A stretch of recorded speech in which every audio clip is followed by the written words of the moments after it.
Hey everybody, great Tuesday to you. I've been in contact with the House Ways and Means Committee in Washington and the office of Kevin McCarthy, the House Majority Leader, and I'm informed that absolutely there will be a vote on the what is called on the street the GOP Tax Bill or GOP Tax Plan, which is also called the Job Tax Cuts and Jobs Act of 2017 this Thursday.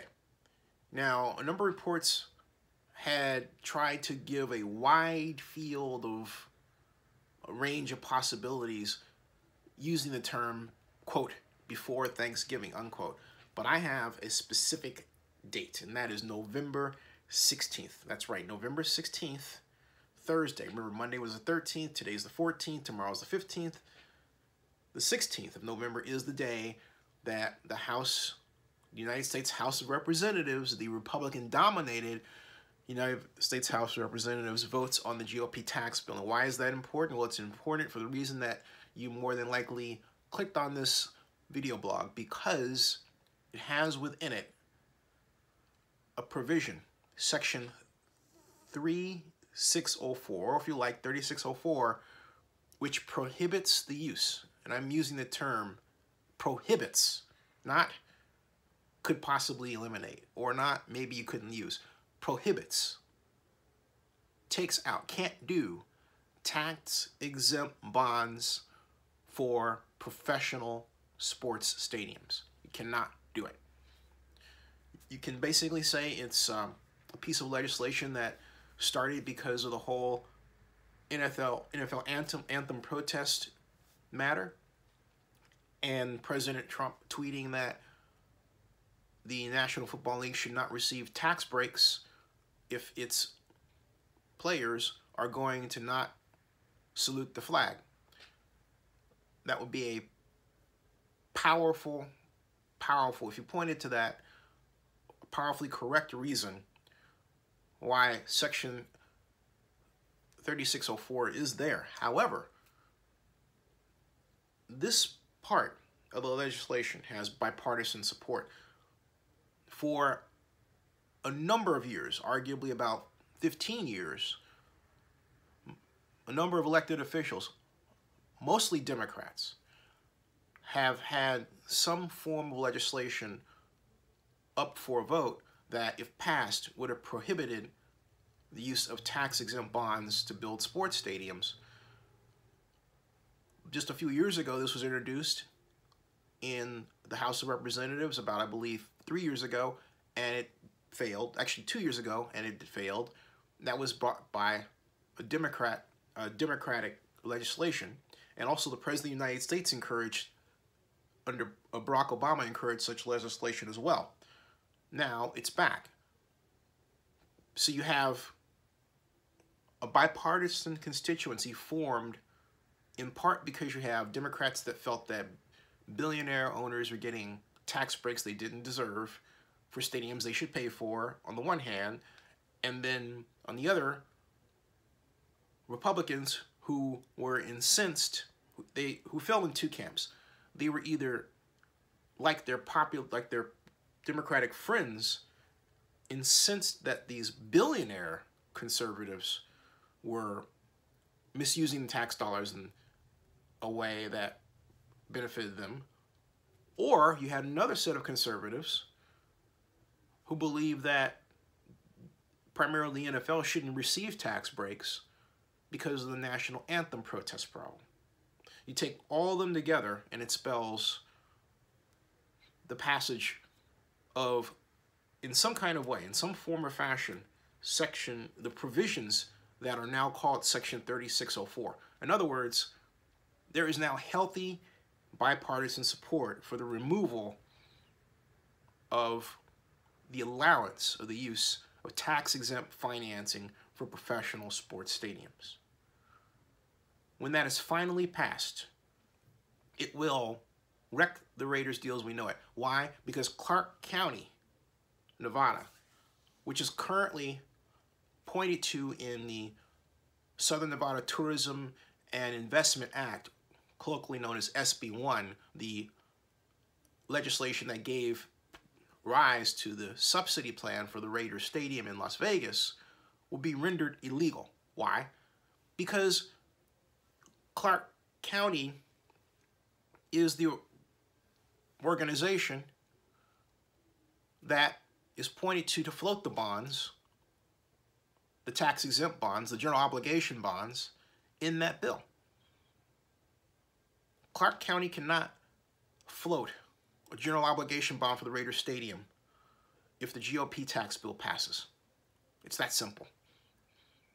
I will repeat, just so that and make sure you understand. Clark County, Nevada, or any government entity in Nevada is allowed to float a tax-exempt bond for use to build, in this instance, the Raiders Stadium or any professional sports stadium. The legislation is that specific.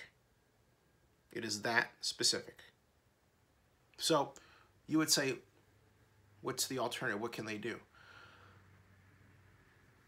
The bond would have to be restructured in such a way that the $750 million subsidy would have to come from a private activity bond that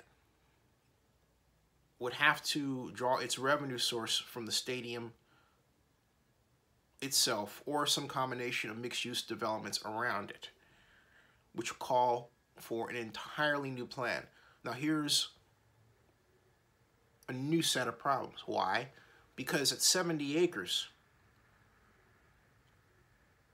we know that the land planned for the stadium is already so locked, it can only, so small, it can only hold enough parking for 2,400 cars. However, because of the size of the stadium at 65,000 seats, the Raiders need to identify enough space for an additional 14,000 car spaces at a cost of around $150 to $200 million. If the GOP tax plan passes, and then the deal has to be restructured to create a mixed-use development, you have to go hunting. You have to, first of all, recast the stadium project and then go hunting for additional land. There is no adjacent land. The best possible nearest land use is the Bali High golf course next door. But there's a problem. It's located cheek by jowl with McCarran International Airport, which would undoubtedly trigger a hue and cry from Southwest, as had been before, and lead right back to the same set of problems that existed prior to the identification of the property at Russell Road and Dean Martin. That's how the GOP tax plan would impact the Raiders stadium desires in Las Vegas. It would result in a planning situation that would effectively cause the Raiders and the NFL to start all over again in Las Vegas at double the cost. It would add, at the minimum, $860 million to the current bond cost structure. That's at the minimum, okay? At the minimum. Now, Stephen Hill, the president of the Las Vegas Stadium Authority, has said that it's going to cost them at best $3 million. Mr. Hill is wrong. If you run a spreadsheet comparing the costs and percentage costs, the cost is a lot more than $60 million. What Mr. Hill is talking about is the amount of money that they've accumulated right now, not in total, but right now. He said that would have to be shifted over. Right. But what Mr. Hill did not expound upon, but mentioned almost parenthetically, was that the revenue source, he said the revenue source would have to come from the Raiders, okay? Meaning the stadium. as opposed to Clark County. So you're talking about a team versus a Clark County, giant county, okay? The Raiders can't afford that.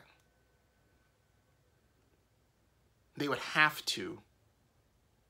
Best option, stay in Oakland, build a new stadium in Oakland under a plan that is not impacted by the GOP tax bill. Why?